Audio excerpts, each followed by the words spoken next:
12वीं फेल, एक प्रेरणादायक कहानी। यह फिल्म उन सभी लोगों के लिए है जो असफलता से डरते हैं। 12वीं फेल सिर्फ एक फिल्म नहीं, बल्कि एक संदेश है कि हार मानने वाला ही असली हारा होता है। इस कहानी में संघर्ष, मजाकिया पल और प्रेरणा से भरी घटनाएं हैं जो आपको हंसाने के साथ साथ सोचने पर भी मजबूर करेंगी। फिल्म की शुरुआत होती है मनोज कुमार शर्मा, विक्रांत मैसी से, जो चंबल के एक छोटे से गांव का रहने वाला है। उसके पिता एक ईमानदार क्लर्क हैं जो भ्रष्ट अफसरों की गुलामी करने से इनकार कर देते हैं, लेकिन ईमानदारी का यही इनाम मिलता है कि उन्हें नौकरी से निकाल दिया जाता है। गांव में पढ़ाई का हाल ऐसा है कि नकल के बिना कोई पास नहीं होता।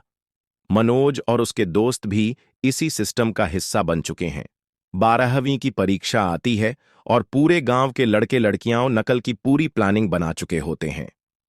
पर एंट्री होती है नए डीएसपी दुष्यंत सिंह अनंत वी जोशी की, जो भ्रष्टाचार को जड़ से खत्म करना चाहता है। अब क्या, बिना नकल के परीक्षा, और जैसा कि उम्मीद थी, मनोज और उसके दोस्त 12वीं फेल हो जाते हैं। मनोज को लगने लगता है कि उसकी जिंदगी खत्म हो गई। पिता की नौकरी गई, 12वीं फेल हो गया और ऊपर से गांव के लोग मजाक उड़ाने लगे। अब तो रिक्शा ही चलाना पड़ेगा। ऐसा सोचकर वह हिम्मत हारने ही वाला था कि किस्मत एक नया रास्ता दिखाती है। वह दिल्ली चला जाता है, जहां उसे एक नया माहौल मिलता है, एक पढ़ाई से भरा हॉस्टल, नए दोस्त और लाइब्रेरी की किताबें। यहीं उसकी मुलाकात होती है श्रद्धा जोशी, मेधा शंकर से, जो खुद एक मेधावी छात्रा है। श्रद्धा उसे समझाती है कि एक बार फेल होने का मतलब यह नहीं कि जिंदगी खत्म हो गई। मनोज ठान लेता है कि वह फिर से 12वीं की परीक्षा देगा और इस बार खुद की मेहनत से पास होगा। 12वीं पास करने के बाद मनोज को यूपीएससी की तैयारी करने वाले स्टूडेंट्स की जिंदगी दिखती है।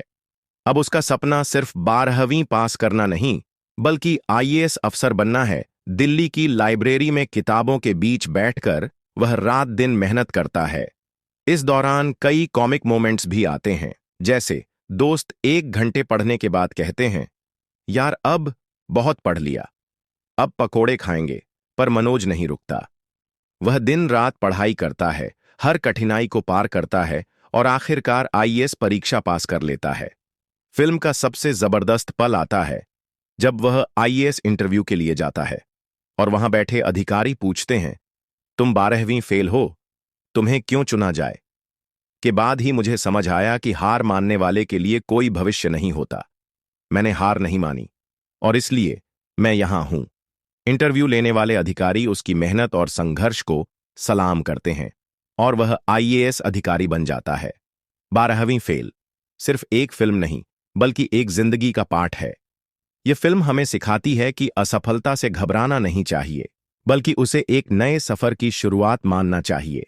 अगर मनोज कुमार शर्मा 12वीं फेल होकर भी आईएएस बन सकता है, तो हम और आप भी किसी भी लक्ष्य को हासिल कर सकते हैं।